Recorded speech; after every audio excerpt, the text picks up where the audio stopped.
एक महानगरी में था। वहाँ कुछ युवक मिलने आए। वे पूछने लगे, क्या आप ईश्वर में विश्वास करते हैं? मैंने कहा, नहीं, विश्वास का और ईश्वर का क्या संबंध, मैं तो ईश्वर को जानता हूँ। फिर उनसे एक कहानी कही। किसी देश में क्रांति हो गई थी।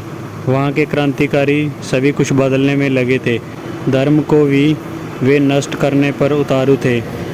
उसी सिलसिले में एक वृद्ध फ़कीर को पकड़कर अदालत में लाया गया। उस फ़कीर से उन्होंने पूछा, ईश्वर में क्यों विश्वास करते हो? वह फ़कीर बोला, नहीं महानुभाव, विश्वास मैं नहीं करता, लेकिन ईश्वर है। अब मैं क्या करूं? उन्होंने पूछा, यह तुम्हें कैसे ज्ञात हुआ कि ईश्वर है? वह बूढ़ा बोला, आंखें खोलकर जब से देखा तब से उसके अतिरिक्त और कुछ भी दिखाई नहीं पड़ता है। उस फ़कीर के प्रत्युत्तरों ने अग्नि में घृत का काम किया। वे क्रांतिकारी बहुत क्रुद्ध हो गए और बोले, शीघ्र ही हम तुम्हारे सारे साधु साध्वियों को मार डालेंगे। फिर वह बूढ़ा हंसा और बोला, जैसी ईश्वर की मर्जी, जल्दी ही हम तुम्हारे सारे मंदिरों को मिट्टी में मिला देंगे। फिर वह बूढ़ा पुनः हंसा और बोला, जैसी ईश्वर की मर्जी, लेकिन हमने तो धर्म के सारे चिन्हों को ही मिटा डालने का निश्चय किया है। ईश्वर का कोई भी चिन्ह संसार में हम न छोड़ेंगे।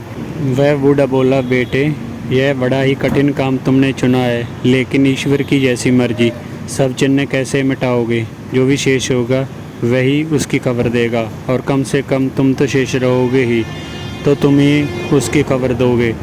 ईश्वर को मिटाना असंभव है, क्योंकि ईश्वर तो समग्रता है। ईश्वर को एक व्यक्ति की भांति सोचने से ही सारी भ्रांतियाँ खड़ी हो गई हैं। ईश्वर कोई व्यक्ति नहीं, वह तो जो है वही है।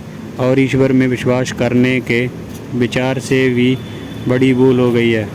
प्रकाश में विश्वास करने का क्या अर्थ? उसे तो आंखें खोल कर ही जाना जा सकता है। विश्वास अज्ञान का समर्थक है, और अज्ञान एकमात्र पाप है।